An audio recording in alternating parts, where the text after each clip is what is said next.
Hello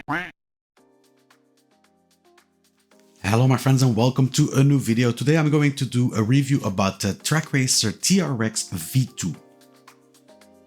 When looking at tubular frame cockpits, you'll quickly notice significant price differences, with the Trak Racer TRX positioned firmly in the higher segment of this category. A comment that frequently pops up on social media when people consider buying a tubular rig like the TRX is that for this price you might as well buy an aluminium extrusion profile cockpit instead. Tubular cockpits have long been perceived as the weaker, less configurable and less future-proof alternative. The TRX was clearly designed to challenge that perception. According to Trak Racer, it is ultra-configurable, exceptionally sturdy and supported by a large ecosystem of accessories. And on top of all of that, it brings serious style to the table. No matter how subjective design and aesthetics may be, I think it's safe to say that very few people would dislike the look of the TRX.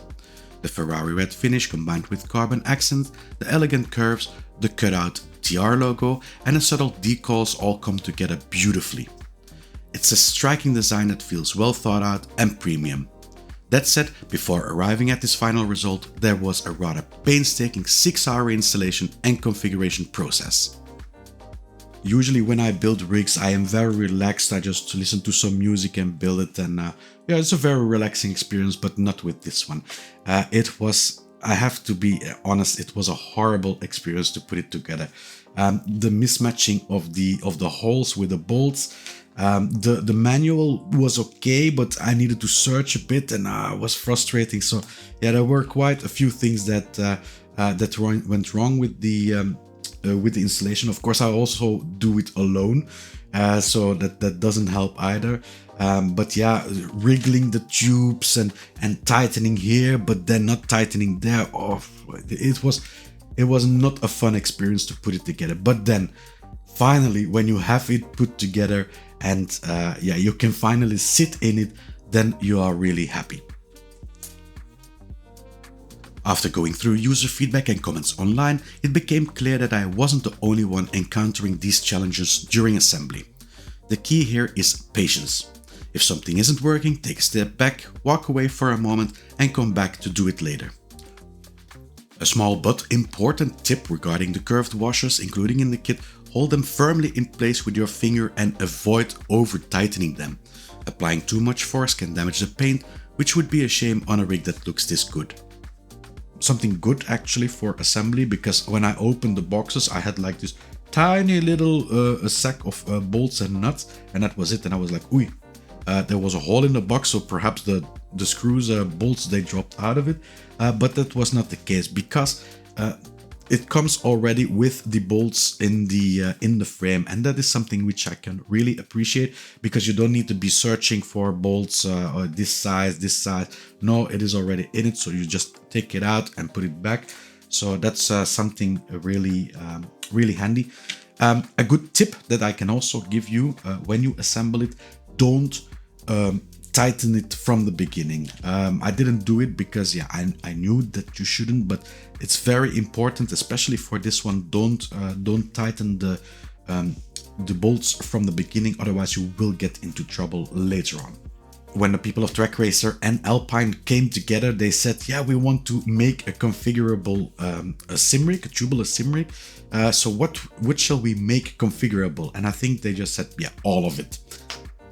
The pedal base holder consists of a full width plate that can be raised at both the front and the rear, offering up to 20 centimeters of travel. This allows the pedal plate to tilt by an impressive 40 degrees, making it suitable for both GT and Formula style driving positions. The entire pedal deck is mounted on rails, providing an additional 20 cm of leg length adjustment. All of these adjustments, like every configuration option on the TRX, can be made on the fly and without tools. The seat offers an equally impressive range of adjustability. Both the front and rear height can be adjusted through 3 different systems.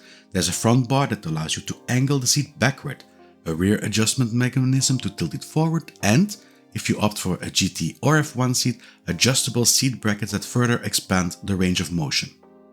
The entire seat assembly is mounted on seat rails, allowing you to slide closer to or farther away from the pedals and steering wheel. This is, without exaggeration, the most configurable seating position I have ever encountered. The way the seat locks into place using a rear tilting handle is both innovative and incredibly practical. For compatibility, all major brands are supported and a complete list can be found on the Trak Racer website.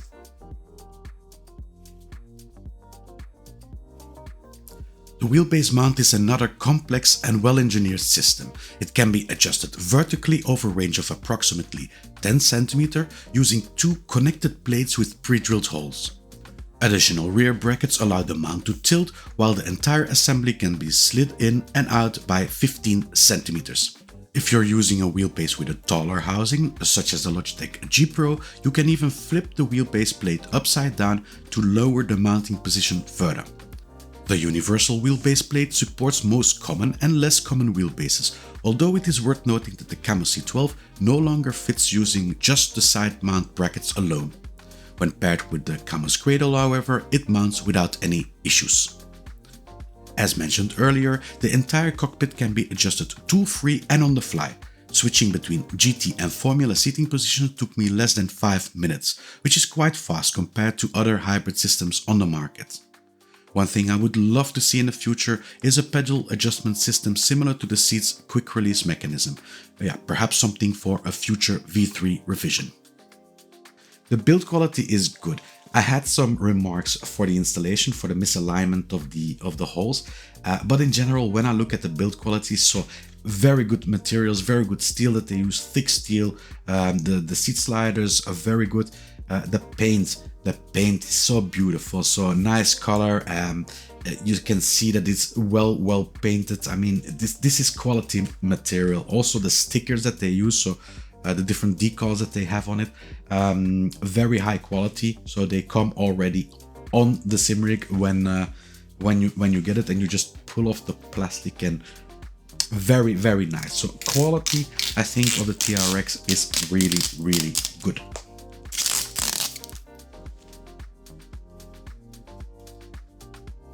Flex is always a hot topic in sim racing rigs, and the pedals do exhibit a small amount of flex under heavy braking. I double checked every bolt to rule out user error, and while braking hard, yet there is some visible movement in the lower section of the pedal base near the pedal rails.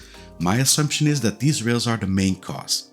As always, seeing flex and feeling it are two different things. And during driving, this movement did not negatively impact my experience.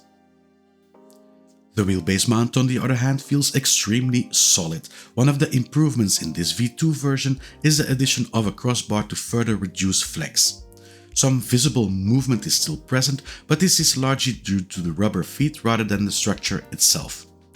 Under the 12 Nm output of my Camo C12, the rig remained rock solid, with no noticeable flex while driving. Trak Racer rates this mount for 30 Nm and above. If I ever get my hands on a wheelbase capable of that kind of torque and feel like risking my wrists, I'll be happy to test that claim. For now, I'm inclined to trust them.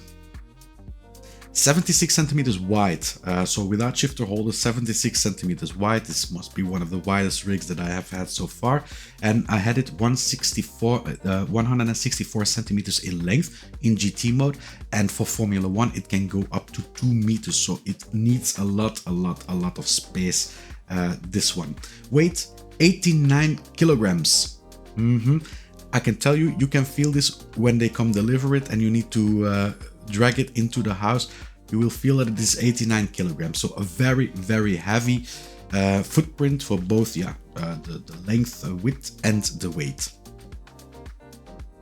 For features, well, there is not that much. You have, of course, the complete on-the-fly configuration. You have the seat rails, the two seat rails that you have on the rig. There are the cable gutters where you can guide your cables through, but that is it. So here with the cockpit, you don't get a shifter holder or anything is not included.